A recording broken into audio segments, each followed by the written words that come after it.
Hi everyone, I'm Airier, and today we're going to be doing another Puffin Forest video. This is the Dungeons & Dragons item deck of many things. I have no idea what this is. As I have probably mentioned, I don't do Dungeons & Dragons that much. I'm more 40k magic. That said, the few times I have, in variants of role-playing, it's gone crazy. So I have no idea what the deck of many things is. It's probably something obvious, and there's going to be a few people in the chat going, oh god, he knows nothing about what he's talking about. To which I'd say, you thought I knew things. I'm very, very kind of grateful you thought that at first, because that actually makes me feel nice. Otherwise, everyone else knows me better. And it's like, yeah, no, he knows nothing. He knows nothing. Accurate. I will say, though, that I'm fully expecting some, there's a few jokes I'm expecting. One, there's going to be some kind of joke about Mary Poppins pulling things out just because it's a deck of many things. They're going to be pulling some random crap out. I don't know why I believe that, but it will. And for some reason, I want them to say the deck is bigger on the inside. I don't know why they would work a Doctor Who joke in there, but I kind of want to see it happen. Now, knowing my humor, all the things I just suggested are terrible ideas, and if they exist, while I would enjoy it, it would be a massive black mark on why am I saying puffing forests? English, apparently. You guys know the drill, though. There's a link below to the original video. Hit it up. And if you haven't, I will continue to make stupid faces. See what you made me do? You made me do that. That's on you. Let's get started. Still just waiting for a puffin I'm going to sound. be talking a little bit today about the deck of many things. Is that a magic? You don't know what That's it a magic is. background. It's a very, depending on who you'd ask, someone call it a notorious item. Seriously, it certainly it's has a just lot a of magic name card. recognition. I like I it. decided to read it because I was curious about what it did. After flipping through it, all I can say is, wow, it's quite something. Trading card? In case you don't know, I'll give you a brief summary. What They're I was not even told is hiding that it. The idea is the deck of many things is a deck of about, at most, 22 cards, sometimes less than that. When you draw a card, it's like the reverse of a tarot deck. Instead of predicting the future, it makes the future happen, depending on what you draw. Dude. However, half the cards are good, and half the cards are bad. So the deck is just who? as likely to give you something as it is to take it away from you. So it's better put than a into the normal game Magic to add deck. variety and surprise. They all hate you. However, most GMs I talk to never use it in their games because it basically breaks everything, making the characters too high level, low level, giving them too much stuff they didn't earn, or introducing irrelevant plots. The first thing that I hit love me it from already! reading it was that I was lied to. The deck seems to tend a bit more to the bad side than good. Also, some people have said that there's a slight risk of the end of your character. Slight? Yeah, no, that might be true of the Pathfinder and 3.5 deck, but it certainly isn't true for the 5th edition one. Reading through, it is almost 22% chance that your character will just be done. First off, the worst card effect in the deck, in my opinion, balance. The card changes your alignment. Lawful becomes chaotic, chaotic becomes lawful, good becomes evil, evil becomes good, and neutral does nothing. Since most of the characters in D&D are good, if they draw this card and become evil, they are done. In my opinion, this is the worst card effect in the deck to draw. Or because funnest if you have any crazy dies, ideas. They're just gone, and you might get a cool story out of it.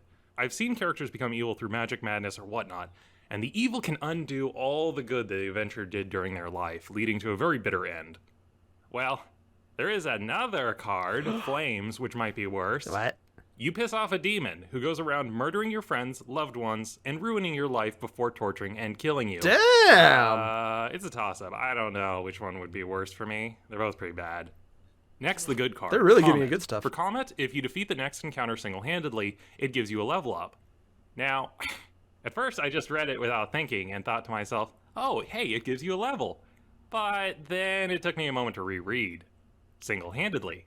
You Never gonna happen. single-handedly have to handle the next encounter. Okay, what kind of character can handle an encounter on their own? And if Someone they who doesn't can, need a level. then they don't need an extra level. What's even more interesting is that the card Fool, which takes away XP, does it automatically when it's Seriously? drawn. You don't have to lose a fight or anything. Dude. So if you want to gain XP, you gotta work for that shit. What do you think this is, magic? If I wanted to work for things, I wouldn't be drawing from a magical deck which causes things to happen instantly. For Throne, it gives you a bonus to Persuasion, and you get your own keep.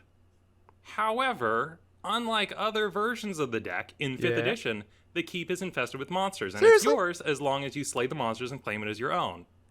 Okay, Nope. wait. So couldn't they just claim any monster-infested keep as their own? I mean, you're playing Dungeons & Dragons. You gotta pass, like, 13 on your way there. Yeah. Then I want to talk a little bit about the card. Sounds like a great the idea, but Skull. I'm seeing why It people don't summons like an it Avatar now. of Death to fight you. I thought it'd be You stupid, must take broken on this fun. Avatar No, of it's just Death stupid. alone. Now, one of the interesting things that struck me about this is I read through the Avatar of Death stat block, and he's actually kind of takeable. It starts with half of the hit points Seriously? of the one who summoned it, has true sight, so you can't escape from it, is immune to most conditions, necrotic, poison, and turn undead. It does 1d8 plus 3 slashing plus 1d8 necrotic, so I'm going to assume that's about bad. 11 damage per round, which is an automatic hit, so it doesn't need to roll. The only thing which is scary is that the Avatar of Death has an armor class of 20, so it's tough to Isn't hit. that like the highest number you get in most D&D games? I don't know who'd win in a straight-up fight. I think a fighter would have a much better chance than a wizard. My wizard has 15 hit points, so the Avatar would have 8. I think it might come down to one roll to see who kills who. Oh. Then there's the Vizier. The Vizier, which lets you ask the GM a question, and he has to answer it. Let me tell you right now, this card, more than any of the other ones, I suddenly will say, break your game. oh. All the other ones Yes. are more manageable than this. If the players ask, No. what's the villain plan? No. Or, It's worth it for where that does card the evil alone. Lich keep his phylactery? Those plot lines are over. I'm not saying it's Oh, a no, bad why would thing, you do but that? No, most you people asked don't a even dumb realize question. how powerful /game-breaking scrying in information is. So, there's about 2 to 5 cards that will just end your character. Oh. Balance, which changes your alignment. Yeah. Dungeon, which entombs you in a state of suspended animation, extra-dimensional sphere. Seriously? Flames, where a devil tries to kill you. The Void, which sucks out your soul. And Skull, which summons the Avatar of Death. 2 of them are guaranteed instant game overs. The other 3 are more questionable, depending on your stats, alignment, and how vindictive the GM is. As it is, I would never run this in one of my games. I don't care about wrecking my story, I just care about wrecking the player's story. If they had this paladin, drew balance, and suddenly became evil and started killing people, it would be interesting, but more in a Schadenfreude way. Listing off Unless some you of the play it other right. good things that you can You get can always in do the deck evil are paladins the as well. You Service just of have a to think about how you do it. Change your past, get gems, get a magic item, and lastly, wishes. You could pull 1d3 wishes from the deck. I always find wishes to be weird things in fantasy. The reason being that in most mythology, wishes actually do terrible, horrible things to the people that find them. Yeah. And most people end up back at the start with an understanding of why they never wanted those in the first place. So I don't know why they're giving Probably here not. They usually are supposedly as better good off for it. things. Maybe I'm Well, thinking about this all sometimes. wrong, because then Usually again, D&D probably shouldn't follow actual mythology too closely. After all, the entire concept of the Knight's quest for the Holy Grail is that the young adventurer never actually succeeds. He never becomes Sort immortal. of. One of The them quest is did. about discovering the power Good old inside of Galahad. yourself. He's technically supposed to discover Except for Galahad. that he doesn't Galahad need was bitchin' awesome. magic swag, because he has bitchin' magic swag Except in for his Magic. heart. Except for Galahad. Just want to point Yeah, that out there. It's a good thing we don't do that in our games. However, this might be surprising, but I still like the item. What you can do is take this item and start with it as a base, and then mod it and build on the item to suit the game. If the GM So allows when it. I run it, I've made up my own magic item, which I call the Deck of Destiny. It would refresh every day. Ooh. Players could only draw 1 card per day, which would either curse them, give them a bonus, magic item, shrink them, grow them into a giant, turn them incorporeal, etc. I also got rid of the quote-unquote boring effects, like imprisonment or the void, where they would just be gone for a day. I Yeah. modified the item so it would add a little bit of variety to how they go about solving problems. Another way you could mod the deck is to keep Rogue and Flames, and instead make the deck introduce more plot elements into the game. Like, you become embroiled in a political conflict, or someone falls madly in love with you. Yeah. You could have the cards in the deck create new encounters, like That's summon a awesome. monster. If they kill the monster, you get some kind of a bonus. Or you could make the deck have nothing but minor benefits and have the I players kind of draw want that them to be an the canon in-game one. That's bonus. actually a great idea. Ultimately, if you have the deck of many things, you want the players to draw. If they don't draw, then it just doesn't add anything to the game. Yeah. Someone like playing the deck just straight. I mean, what are the odds that I'm going to get the void and get... I hope he did this thing as an actual draw in real time and just got that. God damn it, every time! That's the luck with anything that looks like a magic card. And that was Puffin Force's Deck of Many Things, which, you know what? On the one hand, it's so crazy. I would like it. On the other hand, I can see why if he hadn't modded it, that would be a giant dumpster fire. Yeah, let's go with dumpster fire. Specifically, one he's being thrown into by the people forced to endure it. Yeah. That said, the way he described it, just randomly like, character falls madly in love with you. Mad. Emphasis on the mad part. Yeah, I kind of wish someone making the 6th edition of D&D, and you know they're already working on it because they'll make money, is going to see this video. Well, not this video, maybe this video if you are. Hi! But the Puffin Forest version and make that the next variant of Deck of Many Things, just because that sounds amazing as how Puffin Forest described his additions to it. His modifications sound really cool, and I kinda, sorta want to find a D&D group so I can do that.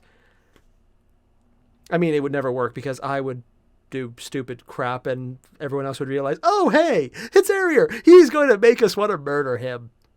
Like normal. But unlike in, the internet, I won't have a screen protecting me. Ah, yes, the internet where everything is safe. Honestly, though, I can see, joking aside, why that is a terrible item. Because for all the gains, it's eh. And for all the bad side, it's also just kind of boring, which makes for a bad item. That said, I cannot undersell just how cool all the changes he made sound. That new items, new additions, new plot twists. Fate on demand. That sounds fun. But then again, I like random things like that, so it kind of is me bait. All the same though, everyone, thanks for watching. And if you haven't already, hit up the video down below. There is a link to it, and you should press it. Yes, press the button. You know you want to. I'm slowly lowering my hands. Obviously, that means you have pressed the button, correct? Yes. I'm sorry. Couldn't keep a straight face. Couldn't keep a straight face. I try. I fail. I really fail. It's all the same. Thanks for watching, everyone. I'll see you in the next one. Adios.